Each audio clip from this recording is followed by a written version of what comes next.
Bom dia, queridos alunos, queridas alunas. Estamos aqui para a nossa primeira aula de redação, tá? A nossa aula de redação, eu vou trabalhar com uma matéria que está na apostila de português. Então, prestem atenção. A apostila de português, ela é dividida uma parte para redação e uma parte para gramática. Então, o que eu vou dizer hoje da nossa aula é na apostila de português, ok? Porque tem algumas pessoas que mandaram, não estou achando, fazendo algumas perguntas, porque estava confundindo com a apostila de literatura. A nossa matéria é sobre jargão, tá? Que vai estar no primeiro capítulo lá, na página, os exercícios estão na página 14, 15, 16, 17, 18, 19, 20, 21. Então, essa matéria, ela vai resultar nessas páginas de atividade, tá? O jargão, olha essa palavra, jargão, é uma palavra usada para quando alguns vocabulários são próprios de uma profissão ou de um grupo social. Então, por exemplo, quando você vê um médico, né, um especialista, ele usa algumas palavras que são direcionadas para aquela profissão. Então, nós que somos leigos, às vezes ele explica e a gente não entende. Você fala, meu Deus, então eu estou muito doente. Tem uma tirinha na apostila que fala sobre isso, o médico conversando com o paciente. Tem um outro texto que é sobre o jargão da área de direito, onde o professor pede para o aluno falar, dar uma laranja para outra pessoa e ele pergunta, como que você vai dar essa laranja? Aí ele fala, eu vou entregar, vou chegar e falar, tome, essa laranja é sua. E aí o professor zanga, porque o aluno não pode falar disso. Dentro do direito, você não pode ter essa objetividade. Você tem que usar um jargão próprio. Jargão, tá? O que é jargão? Palavras usadas em determinado grupo social ou profissional. Tem também no texto falando sobre um estudo que tem até de um estudioso capixaba, onde ele estudou o vocabulário dos detentos das penitenciárias. E aí que eles têm um jargão próprio, eles têm um vocabulário próprio, que é uma gíria, que se transforma depois em jargão. Na verdade, o vocabulário próprio de uma profissão, ele não deveria virar jargão. Ele deveria ser usado só entre as pessoas que entenderiam.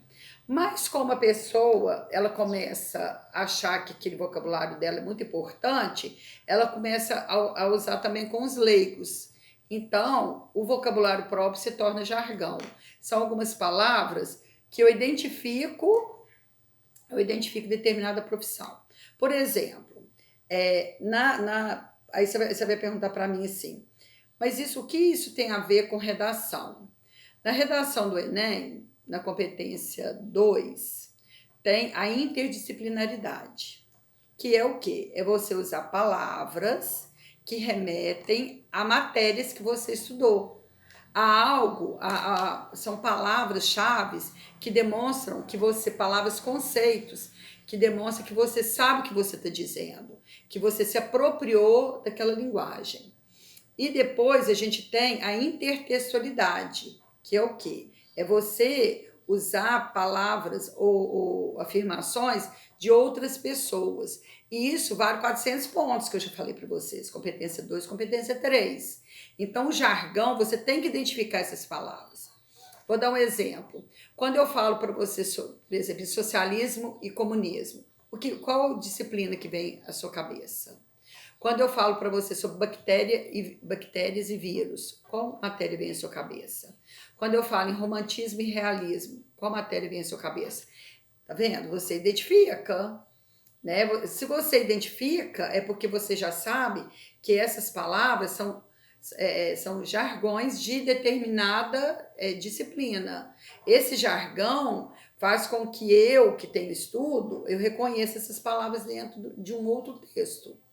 Eu não preciso explicar o que ela significa. Dentro dela já tem uma explicação, tá? Então, eu preciso muito que vocês leiam os textos, tá? Esses textos para ilustrar bastante o que é um jargão para você entender, porque a apostila foi muito inteligente, porque ela começa com uma linguagem de economista, passa para uma linguagem da área de direito, depois ela passa para um texto, uma tirinha, na verdade, com a linguagem médica, depois passa para a linguagem dos presos. Então, ela demonstra que o jargão não é só para pessoas que têm um nível intelectual alto ou de estudo. Não, ela pode existir. Vocês mesmos, vocês têm um linguajar de vocês, né? Vocês têm um jargão da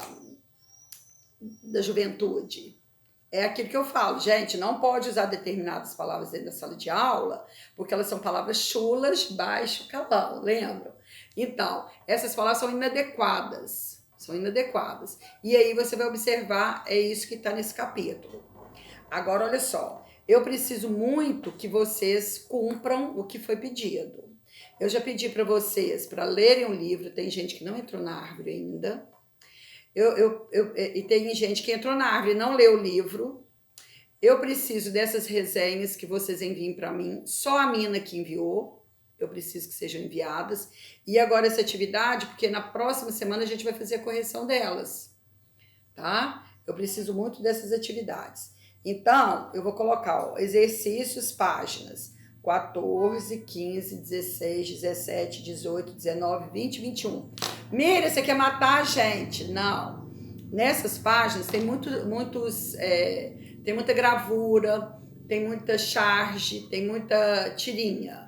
Então, apesar de parecer muitas páginas, não. Os exercícios não são muitos, tá? Tem muitos exercícios que são de marcar X, né, objetivas. Então, é só para vocês entenderem o que é jargão. Para quando a gente falar em intertextualidade, você entender que é para quando você coloca palavras, conceitos dentro da sua redação. Quero apresentar para vocês a minha corujinha. Sabe o que a coruja representa? Ela representa o símbolo do magistério, é símbolo do professor. Então, eu quero trazer ela aqui, por quê? Porque nessa nova fase que a gente está vivendo, está muito difícil para nós, professores, para a gente se reinventar, para a gente tentar trazer o melhor para vocês. Mas eu preciso muito que vocês também se empenhem, tá? Eu fiquei muito feliz com o resultado. A Sara ficou em primeiro lugar, né, na árvore de livros.